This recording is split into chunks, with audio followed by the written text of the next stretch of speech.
It's a lack of clarity that creates chaos and frustration in your life and in business. Happy New Year!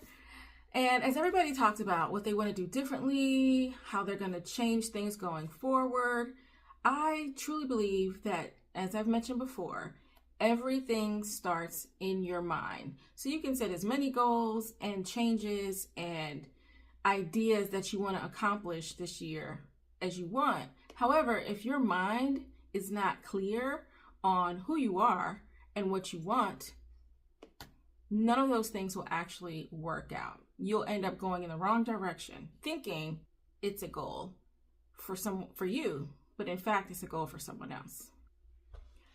So I want to talk about the power of clarity, because you really want to be clear on what you want.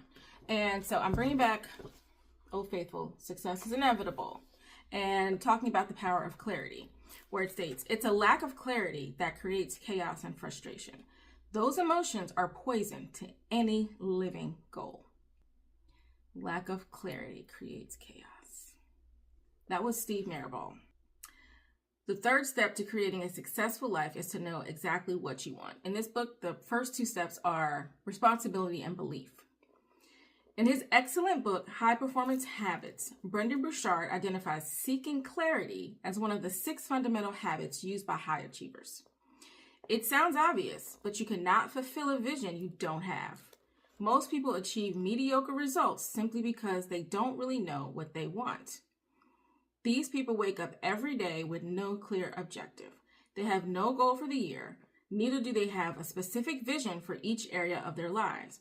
As a result, they get no closer to their ideal life.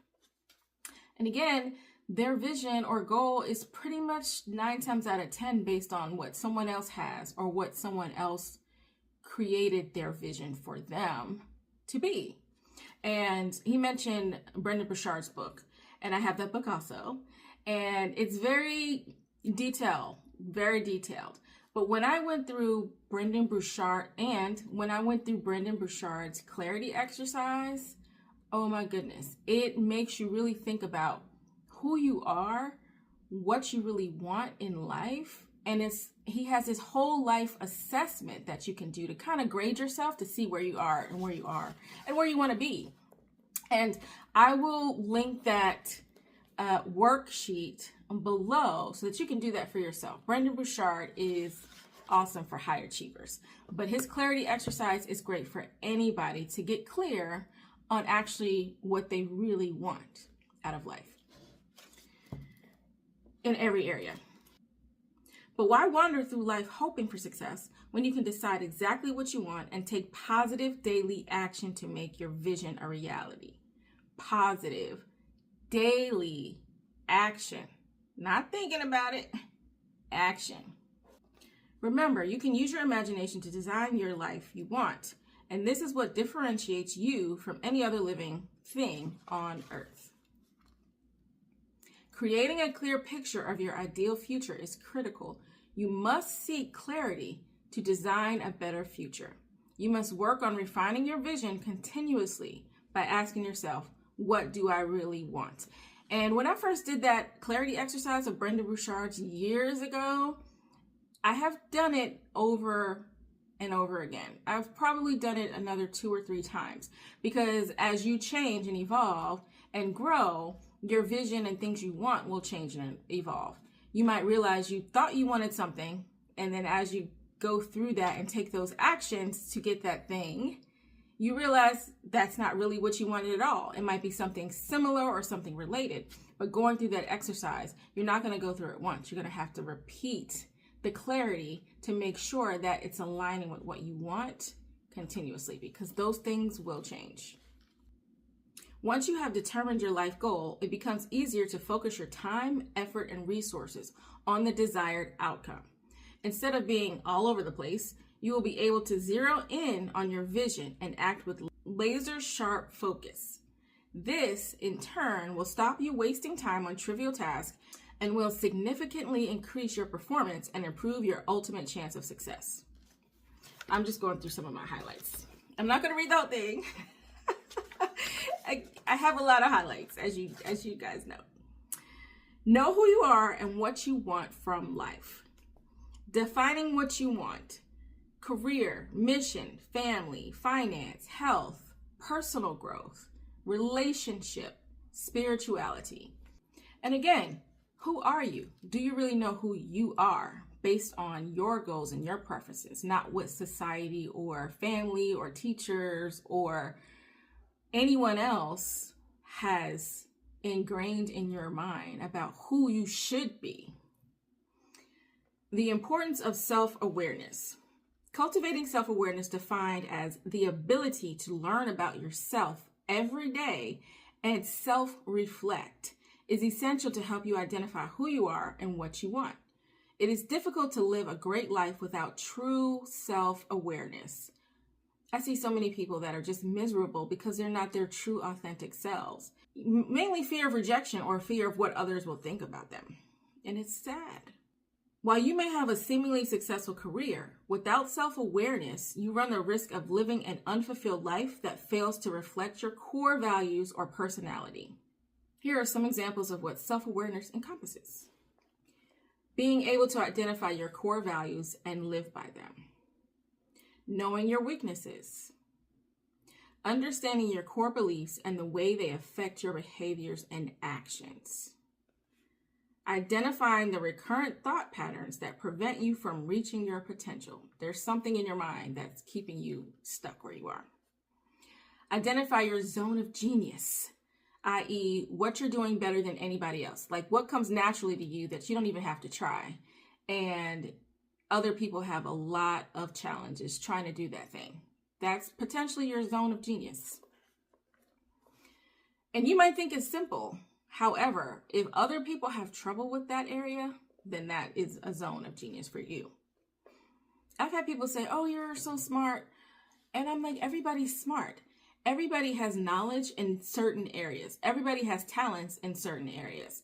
That doesn't make any one person smarter than another person. You're just smart in different ways. Knowing whether you're an extrovert or an introvert and understanding all the implications. I'm an extroverted introvert. It depends on the day and the location and the situation. So I can be both. But my natural is an introvert. People don't believe me when I say that, but it's true. I'm an extroverted introvert, which now I think they call it omnivert or ambivert. I have no idea. But you have to know which one you are, and that will help you understand what fuels your energy and what drains your energy. That's really important, but you have to know who you are individually to know which one strengthens your energy. Being able to monitor your emotions and avoid reacting mechanically. That's a good one. Identify your blind spots and seeking new perspectives. You don't know your blind spots. You might have to ask other people to elaborate on what they see about you that you might not see or be aware of, or you might be in denial of. Being able to listen to your intuition. Asking your subconscious mind questions such as, what am I supposed to do? Or what do I really want? Can also help. The best time to do this is before going to sleep, which is when your subconscious mind is most receptive. Self-awareness leads to clarity.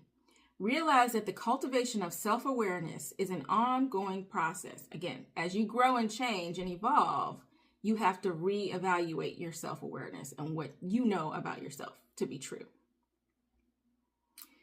Continuously seek clarity by identifying what matters most to you, your core value. Like for me, my core value is honesty and integrity. And how you want to express yourself to the world, your purpose. Goals are desirable results you want to achieve at some time in the future. Ideally, they are aligned with your values and part of a bigger vision or purpose. And remember, goals without action are dreams. So set SMART goals, S-M-A-R-T. I'm sure most of you have heard of this, but if you haven't, I'll go over it right now.